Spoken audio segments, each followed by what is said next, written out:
people don't really understand it. COVID-19. COVID-19. Fake news. I can't breathe. George Floyd. In Minneapolis is captured. Countries of urgency of the pandemic. Hello everyone and welcome back to Beyond Done. So I think everyone can agree that 2020 has been an insanely stressful year.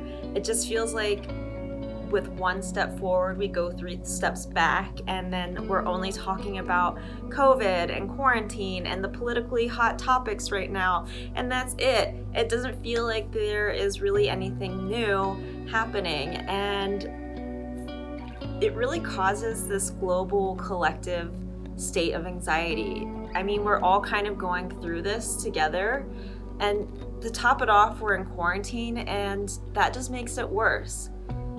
But the good news is 2020 is almost over, but how do we keep our sanity until the end of the year, right? So I want to share with you guys today the top 5 things that have really been helping me stay sane for the last 10 months. On this list is getting the adequate amount of sleep. And sleep is super important. I'm sure that everyone is well aware how important getting enough sleep is, but a study done by the University of British Columbia is really backing that sleep is super important when it comes to stressful events. And essentially what this study is saying is that our brains react differently to negative and positive events when we are lacking sleep, essentially. And I'll use this for an example. Even with a positive experience such as a hug, if you're lacking sleep, you are probably not going to get the same boost of positive emotions you would if you got a hug when you weren't tired. And the same goes obviously with a negative event. Let's say you're going through a stressful time at work and you lack a certain amount of sleep that you usually get, you're more inclined to react in a very negative way or in an emotionally based reaction. So when we deny ourselves the adequate amount of sleep, not only are we setting ourselves up to be tired and grumpy, we're also setting ourselves up to react more emotionally when we don't or when we have a stressful event, and we're not allowing ourselves to recharge with positive emotions to help balance out those negative or stressful moments in our daily life. And so especially during a time of a global pandemic and quarantine and whatever else is going on that 2020 has thrown at us, it is super important. Just like give yourself sleep. I promise, I am the queen of needing sleep. If I don't get enough sleep, I am not a fun person to be around. Honestly, last night I didn't get enough sleep and it's like 1 o'clock and I'm still drinking coffee. This is iced coffee, and so I have it in a thermos so you can't see it, but like I am super tired and it's really hard to focus. I highly encourage that you get enough sleep in order for you to cope with maybe the daily anxieties that you're going through from this pandemic. Number 2 is pets or animals. And pets are just awesome. Animals, I'm just gonna say, are awesome. It's no secret that they have a lot of benefits when it comes to boosting our mood or helping us just get through our daily activities. And they also reduce the sense of loneliness.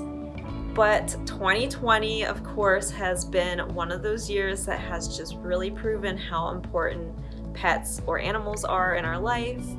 A recent study has actually indicated that up to 90% of the respondents have found that their pets reduce loneliness during quarantine.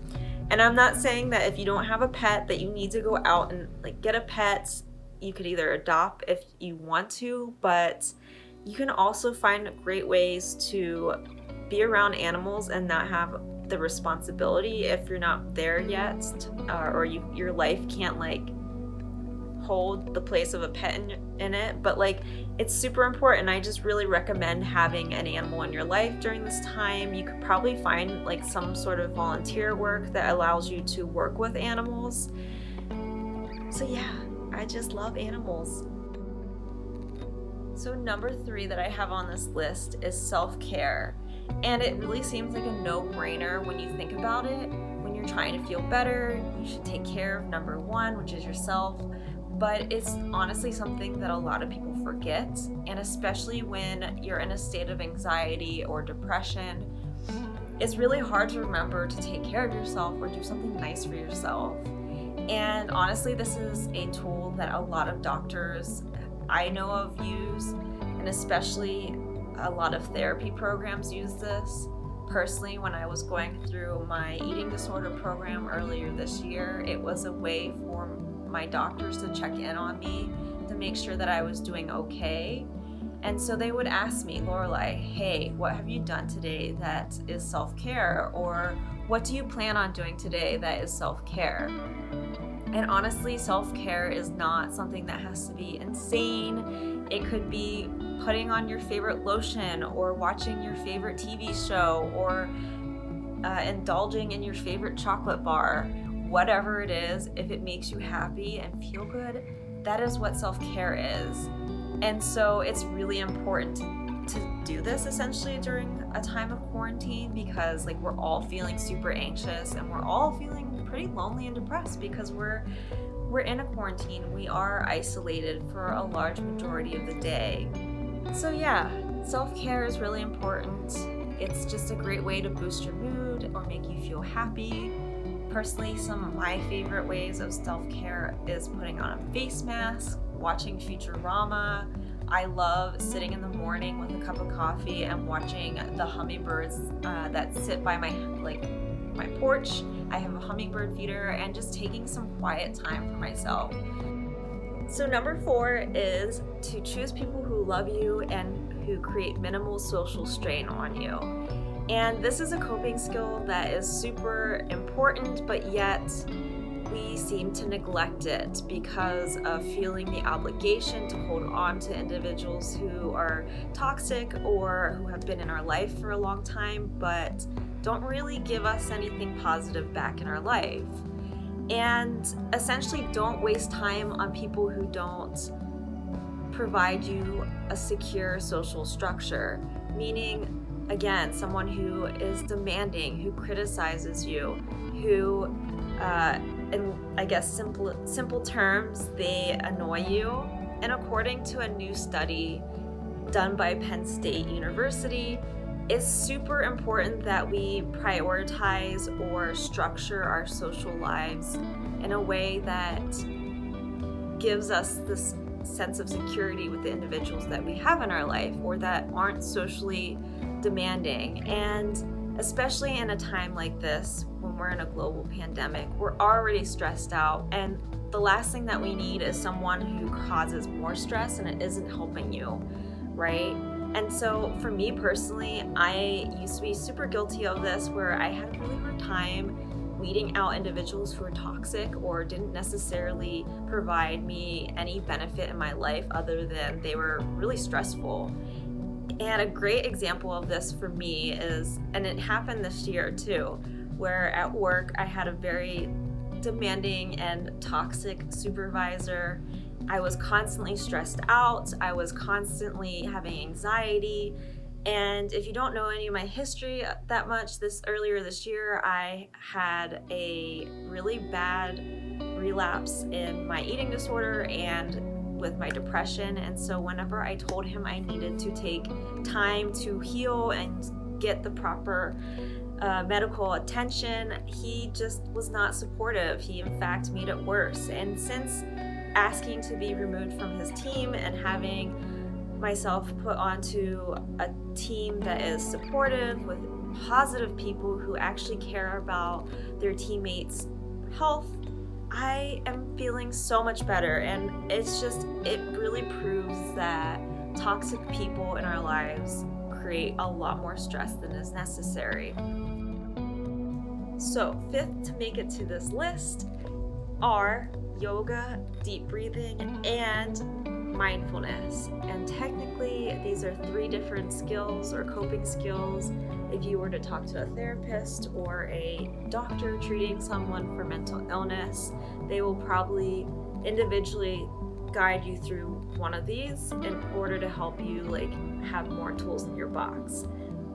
But as for today's purpose or today's video, I am going to group them all together because they are very interlocked. Without deep breathing or breathing exercises and meditation, you don't have yoga.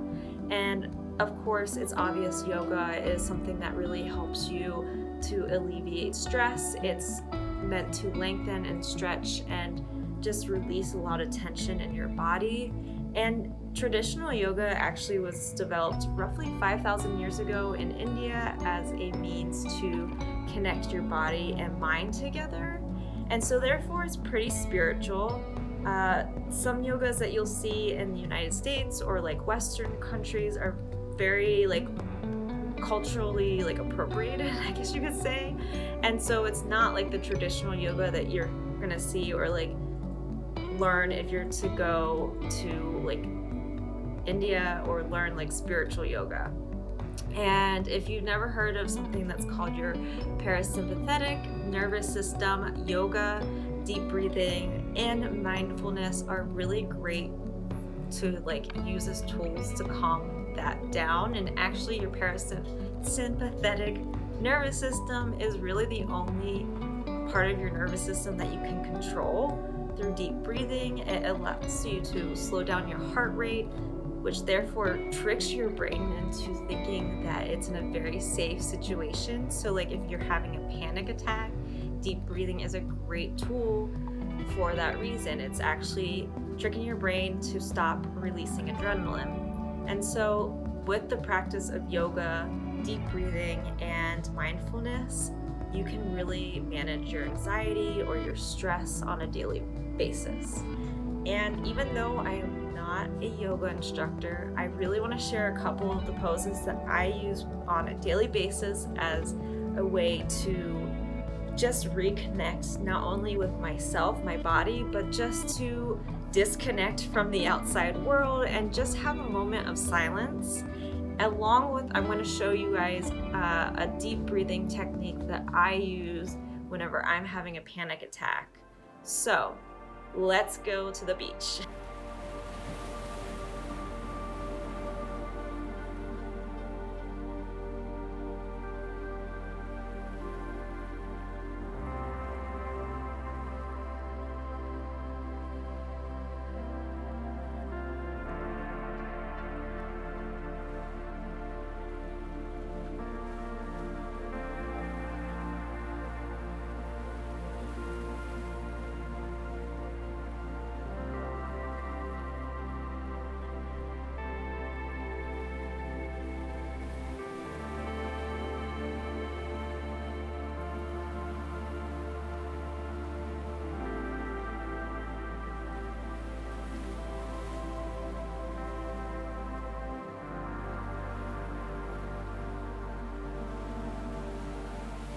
So these are the coping skills that I truly believe are going to help you get through the rest of the year and probably the upcoming election if you're in the United States.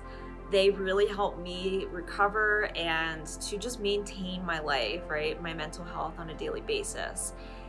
As always, I'm going to include the links that I found this information from in the description below. If you really have any questions, want some clarification, or have ideas for future topics, please comment them in the comment section below. And if you like this video, please don't forget to like it or share it. And if you want to stay updated with my videos, please subscribe. I will see you guys next week. Bye!